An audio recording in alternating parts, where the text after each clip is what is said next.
आपने एक उदाहरण दिया अभी कि अंदर फोटो मायावती जी की लगी रहती है। एक जनता के मन में सवाल है कि मायावती जी कब उनके बीच में आएंगी, वो कब ट्रिगर पॉइंट आएगा जब वो उनके बीच में आएंगी, उसकी कोई आप लोगों ने स्ट्रैटेजी प्लान की है, क्या होगा वो? देखिए, बहन मायावती जी का कांटेक्ट हर घर से है और ये कि उनको झोपड़ी में जाने की उनके ज़रूरत नहीं है। उनको झोपड़ी से उन लोगों को निकाल करके मकान में पहुंचाने की योजना बहन मायावती जी की होती है। ये सारे समाज के लोग जानते हैं, दलित समाज और जो गरीब तबका। और ऐसा नहीं है कि हम ये हवा में बात कर रहे हैं। जब पूर्ण बहुमत की सरकार पहली बार बनी हम लोगों की 2007 से 12 के बीच में, तो आप ज़रा गिनती गिन लीजिए, शहर के अलग और गाँव में अलग 20 लाख मकान बनाए गए मुफ्त देने। इस चुनाव में उनका मास्टर स्ट्रोक क्या होगा? मास्टर स्ट्रोक उनका वो जनता के साथ में जुड़ी हुई जनता ने उनको आजमाया है और इस समय वो रोज़ाना अपनी बात जनता के पास पहुंचाने का काम करती हैं। और उन्होंने तो ये भी दिखाया, उन्होंने पूरे देश का, पूरी दुनिया को दिखाया कि जहाँ तक दलित समाज की बात की जाती है, सारी कोशिशें लोगों ने कर ली। लेकिन आप तो आंकड़े निकाल ही लेंगे, 2007 में जितने वोट मिले तो उससे ज़्यादा 2012 में मिले। ठीक है, नहीं आई सीटें, थोड़े थोड़े वोटों से हारे, कई सीटें 5000 वोट के अंदर में हारे। 2017 में उस समय फिर वोट बढ़ा, घटा नहीं। 19 में फिर बढ़ा, घटा नहीं। जिस बार 0 सीटें आई थी लोकसभा में, उस बार भी 2014 में 2,60,00,000 के करीब वोट मिला था पूरे भारतवर्ष में, और उत्तर प्रदेश में लगभग 2 करोड़ के वोट मिला था। और उसमें भी तीसरे नंबर की पार्टी, पूरी कंट्री में तीसरे नंबर की पार्टी वोट शेयर के हिसाब से बहुजन समाज पार्टी थी। तो वो लोग तो उनके साथ अडिग खड़े हैं, चाहे आंधी आए, तूफान आए, चाहे कोई उनके घरों में जाए, चाहे कोई डोरे डाले, कोई खिचड़ी खाए, वो उनके साथ में खड़े। अभी हमने देखा कि अयोध्या में आपके बेटे आपके साथ थे, वहाँ पर हम आकाश आनंद जी को काफ़ी एक्टिव रोल में देख रहे हैं। क्या बीएसपी की जनरेशन नेक्स्ट तैयार हो गई है? देखिए, जहाँ तक आकाश आनंद जी की है बात, वो यंग आदमी है, पढ़ के आए हैं फॉरेन कंट्री से, लंदन से पढ़ाई करके, उसके बाद आ करके, और उन्होंने हमारी पार्टी में नेशनल कोऑर्डिनेटर उनको वो हैं इस समय, और पूरे कंट्री में वो घूम रहे हैं। वो हर स्टेट में करीब करीब गए हैं।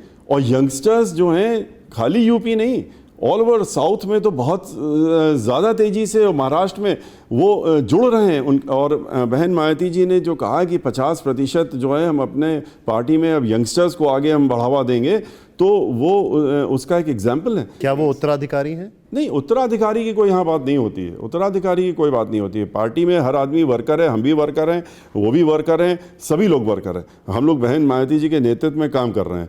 और यहाँ पर लेकिन ये है कि हाँ, यंगस्टर्स जुड़ रहे हैं।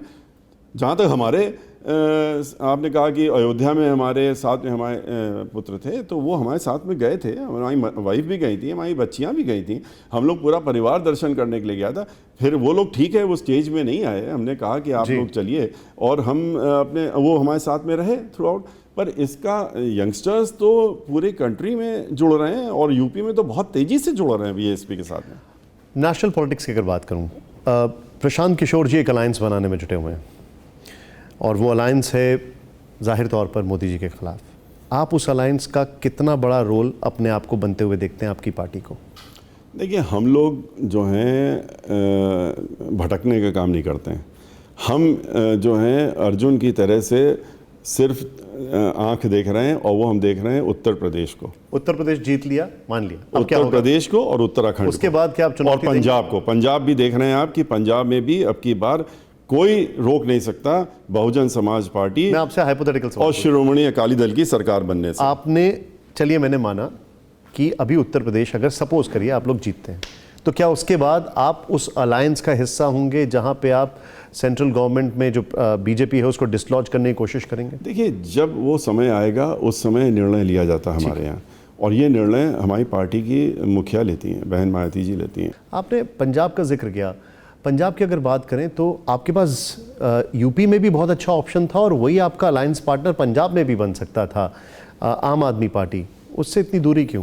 नहीं, यूपी में उनको कौन पूछ रहा है? आपने देखा तो कि अभी यूपी में तो अभी हम जब गए प्रबुद्ध सम्मेलन में, तो हमसे समाज, ब्राह्मण समाज के लोग खास तौर से कह रहे थे कि भाई आम आदमी पार्टी का किसी ने जिक्र कर दिया उनके सामने मीडिया में, तो वो खुद ही उनसे भिड़ गए। हमें तो भिड़ने की जरूरत नहीं पड़ी। उनका क्या बात कर रहे हो, देख तो लो कि कौन किसको उन्होंने यूपी में भेजा है।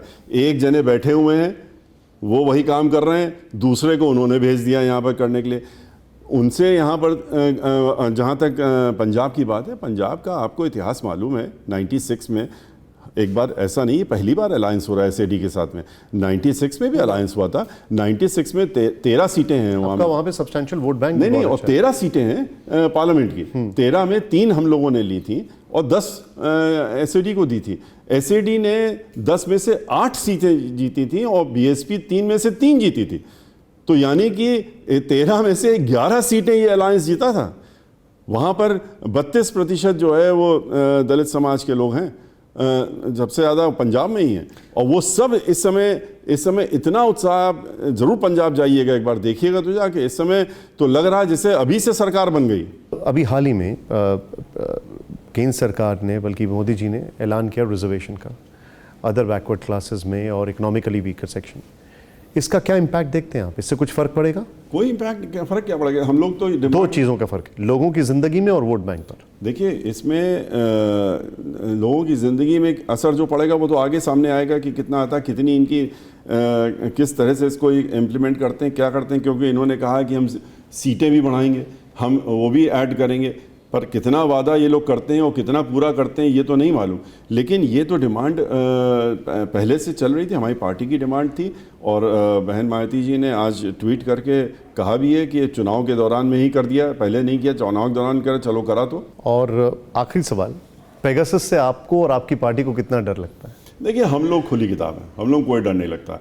हम लोग तो, कितना बड़ा इशू है सर, आप सांसद भी हैं। देखिए, इशू तो बड़ा है, क्योंकि इस तरह की काम कौन करेगा जिसको कि अपने लिए डर होता है, भय होता है कि ऐसा तो नहीं हम जा रहे हैं या हमारे खिलाफ कुछ हो रहा है या ये हो रहा है। तो वही तो इन सब चीज़ों की कोशिश करेगा कि चलो उसका वो क्या बात कर रहा है, उसको क्या कर, इससे ज़्यादा ख़राब क्या काम होगा। लेकिन हो रहा है और अनफॉर्चुनेटली सामने एक्सपोजर भी हो गया कि इस तरह की चीज़ें हुई हैं। और इसीलिए देखिए, हमारी पार्टी की तरफ से बहन मायावती जी ने एक रिक्वेस्ट की, ट्वीट भी किया और उन्होंने डिमांड की कि इस मसले में स्वयं माननीय सर्वोच्च न्यायालय को संज्ञान में लेना चाहिए इस इशू को, और इशू को ले करके अपनी उसमें दे करके इसको इन्वेस्टिगेट करना चाहिए। सतीश जी, बहुत बहुत शुक्रिया, thank you so much. TV9 के लिए आपने समय निकाला। Thank you very much. Thank you. फिक्र आपकी, सोमवार से शुक्रवार रात 9 बजे सिर्फ TV9 भारतवर्ष पर।